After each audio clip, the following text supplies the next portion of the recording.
Hello, I'm Rachel and this is Lunar Book Club.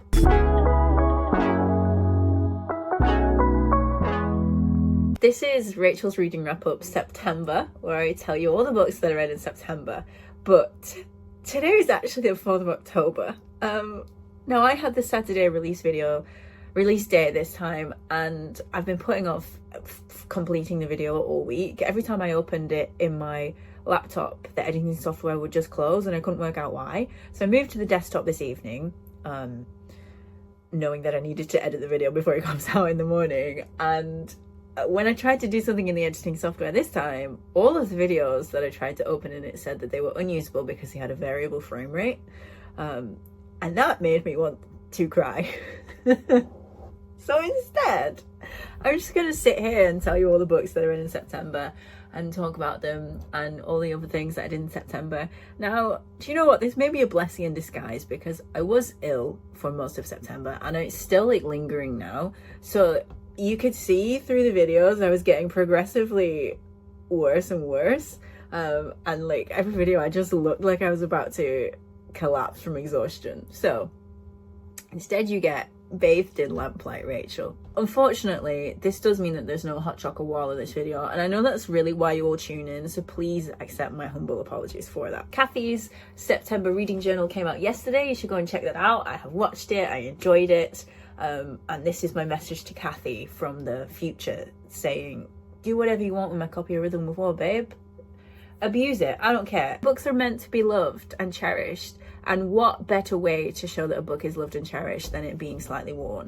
For example, this is my copy of New Spring. It's got cracks on the spine, its pages are rumpled, you know, it's fine. Anyway, books that I carried forward into September from earlier were Letters to Vincent van Gogh, Letters of Vincent van Gogh, A Memory of Light, The Odyssey, Your Silence Will Not Protect You, the third in the Lacanius trilogy, The Light of All the Falls, Jane Eyre, The Colour of Magic, and 1,000 Mornings. That's 8 books. That's too many books. And I realised at the time that that was too many books. I think that 8, even for me, is too many. I'm now trying to get that number down. Whether I have or not, well, you'll see. I have not, but we move. Anyway, in September, I read Fables volumes 4, 5 and 6. Kathy and I have released a video talking about volumes 4 and 5, which will be linked in the description. I have read volume 6, Homelands, since then, and I do have the copies of 7, 8 and 9 to read before Kathy and I next meet. I enjoyed this. I am fully in this series now. I'm invested in the characters, I'm invested in the plot. I'm feeling proud of myself for recognizing who the bad guy actually was. I can't wait to read volumes 8, 7, 8 and 9, but they have to wait until I've got some books off my currently reading list. I paused my listening of A Memory of Light to listen to New Spring. I also read a few chapters. I read New Spring because I'm planning to participate in Whacktober this year, just a couple of songs instead of artwork. Whacktober is an annual fan event in the Wheel of Time fandom where people draw pictures based on a prompt. Now, I can't draw, but I can sing. And I can accompany myself singing with the guitar. So I was planning to write at least one song, and it was about Moiraine and Swan. Now, it was actually meant to come out on the day that I'm filming this, but there's still lingering illness and it's just not working. So maybe it'll come out in the next few days and you'll be able to watch it. But I wanted to see how non-canonical the song was being and see if I could tweak it to make it more in line with the things that happen in the book, or if I was just going to fully embrace the fact that I was making things up. So I read New Spring. I really enjoyed it. Where are my notes about New Spring? I wrote so many notes and I've ignored them all. I would rate this 5 out of 5. Do you know what? It might be one of my favourite Wheel of Time books. It works so well as a standalone. You don't have to have read Wheel of Time to enjoy New Spring. It introduces things to you that you would not be familiar with if you hadn't read Wheel of Time, but in a way that doesn't alienate Wheel of Time readers who already know what things are. And I think this was originally meant to be the first of a trilogy, which I just want to say, if that had happened, that would have made my entire dreams come true. The relationship between Moiraine and Lan that is explored in this, it's just great. I was laughing from the moment that they met. Now, I paused A Memory of Light to listen to New Spring, And then I went back into A Memory of Light, and then I got to the last battle chapter, and I said to myself, hey Rachel, wouldn't it be fun if you listened to the last battle all in one chunk, because it's like over 9 hours long. You could film yourself like painting Gloomhaven minis. So that was my plan, and I just didn't have time to do that. So I put A Memory of Light on pause again, and instead I downloaded a book from my library app called 4 Weekends and a Funeral by Ellie Palmer. This is a romance set in Minnesota, and the main character, before the novel begins, her mother is diagnosed with breast cancer. Alison gets tested for the breast cancer gene. It turns out that she has the gene. So before the novel even begins, she has a double mastectomy and a breast reconstruction surgery. And that was a very big part of her character. She thought about that a lot, and it affected the way that she interacted with other people, the way she interacted with the world, the way she interacted with herself. And I can't remember a book that I've ever read that has dealt with that. And I really enjoyed it. I really appreciated getting to read that kind of experience. And Ellie Palmer, the author, went through that experience herself. So it's written from a place of first-hand knowledge. I was a bit apprehensive with the novel at first because there are a lot of references that really cemented it in the early 2020s, and I wasn't too keen on that. I don't know what it is about that kind of thing, but it just feels a little bit cringy. And not that there's anything wrong with being cringy, but it's not really my vibe. Other period fiction where something is set in a certain time period will make references to that period. I don't have a problem with that. So why do I have a problem with this, you know? It's a great question that I don't have the answer to. But I persisted, and I'm really glad that I did, because I did enjoy it. And I was kicking my feet, all those classic romance tropey things. And yeah, I've recommended it to my sister-in-law and someone in the cast of my show. It was enjoyable. There were texts in it, and as big of a hypocrite as that makes me, because I just said that I don't like things that cement books in the early 2020s, I really like when books have text messages in them. Another thing that I didn't really understand about this book is that it was released in August of this year, and yet a lot of the events that take place happen in like November, December, January. Like there's a Thanksgiving event, there's several Christmas events, there's a New Year's event, which I didn't. Someone with more knowledge about the publishing industry, cough cough, Kathy, you did a publishing masters, maybe you can explain this. Why was the book released in August if it's a holiday book? Or why wasn't it marketed as a holiday book? Because there was no reference to it being a holiday book in its blurb or description. Why might that be?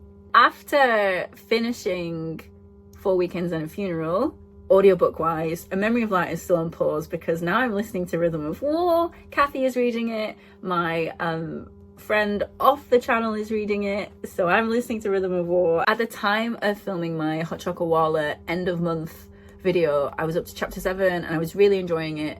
But now I'm even further. I think I'm in like chapter 23 maybe. It's just great. I love it. Kathy thinks that it's slow, but I disagree. Well, it is slow, but that's because we're enjoying being with the characters. You know what I mean? So that's audiobooks. Now, physical books. I finished The Colour of Magic.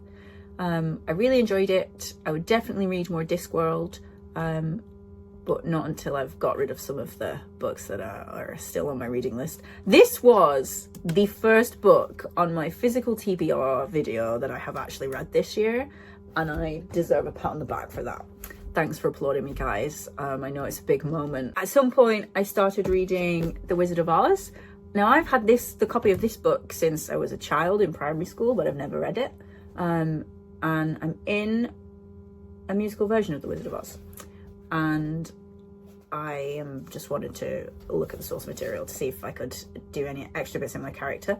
Now, I'm playing the Scarecrow in the show, and look at this picture of him. Like, oh, great. I love it. I also read Dawnshard, the Stormlight Archive novella. Now, I have read this before. I read it the first time I read Rhythm of War because I got to, I think it's about chapter 3 in Rhythm of War, and they make a reference to it. And at the time of reading it the first time, I was like, well, fine, I'll read Dawnshard the novella because I want to know what you're talking about. But interestingly, because I'm now listening to the Rhythm of War audiobook, in the audiobook, because it will have gone off the original text, it doesn't reference the Amy mission. It references something that happens in Azir, which I just thought was really interesting, because obviously Dawnshard was kind of like an additional thing that Brandon did because of something. I'm really grateful that happened, because it's a fantastic book, a little novella. I'm desperate to make Kathy read it, because I do think she will enjoy it more than she would enjoy Edgedancer. And I'm not going to make her read Edgedancer because, yeah, she wouldn't enjoy it. I know that. But Dawnshard, it's got a lot going for it. So yeah, with the books that I have read, I've actually read I've finished 7 books in September. And that is so abnormal. I think you can all agree, having watched every single one of these wrap-up videos, that is so out of character for me, and I'm feeling really proud of myself. And maybe I will catch up before the end of the year. I mean, that's unlikely, because I am about 17 books behind my reading goal, and the number of days that are left in the year are rapidly diminishing. But hey, we'll see what happens. Other bookish things I've done this month: I tidied my bookcase. It was very messy, so it's now a lot neater. It's still like piled, it's double stacked, it's piled on top, because it's only a little bookcase. You might have seen it, it's only a little bookcase. So that's now much neater, and in doing so I got rid of 2 books off of it. I got rid of a book called A Woman's Best Medicine, which I'd borrowed from my cousin. It was about women's health, and I've never read it, and I've had it for about 3 years, so I've given that back to her. And I also got rid of a book, I think it was called The Fire Court by Andrew Taylor. Now, when I picked up this book, I didn't realise that it was the second in a series, so I've never read it. Kathy, a couple of months ago, started the first in the series, and ultimately DNF'd it because she didn't like it. And I trust Kathy's book opinions implicitly. She has never steered me wrong, except when she made me read The Night Circus, but she wasn't to know that I wouldn't vibe with that. I think me 4 years ago would have thought it was a banger, but I didn't enjoy The Night Circus. I'm choosing to trust Kathy's book opinions and just get rid of this second book. I'm not going to get the first book in the series because Kathy didn't like it, which means that I can't read the second book in the series, which means it needs to go. I read a play called Lady Killers by, I think he's called Graham Linehan.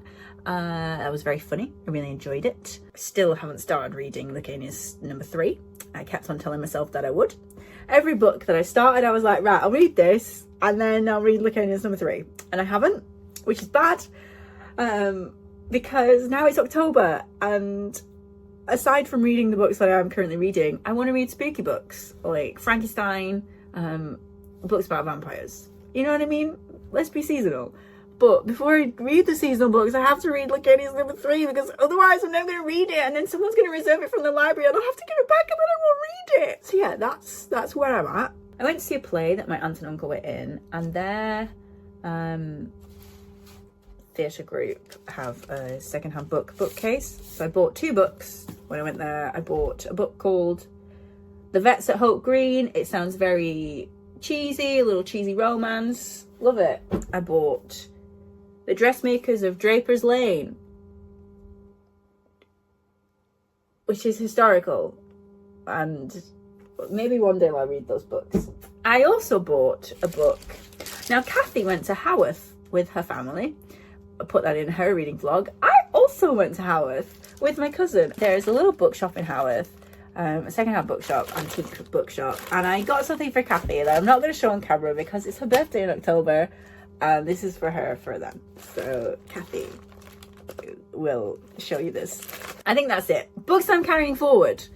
Oh gosh, there's even more this time. So Letters of Vincent Gogh, Memory of Light, The Odyssey, Your Silence Will Not Protect You, Lacanius 3, Jane Eyre, Thousand Mornings, Wizard of Oz, Rhythm of War. We're now up to 9, which it's too many. It's too many.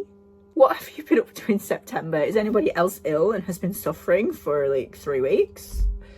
Because I would love some moral support. Here at Looney Bird, we release videos every Friday and sometimes on Saturday. That's it. I'll see you soon. Bye.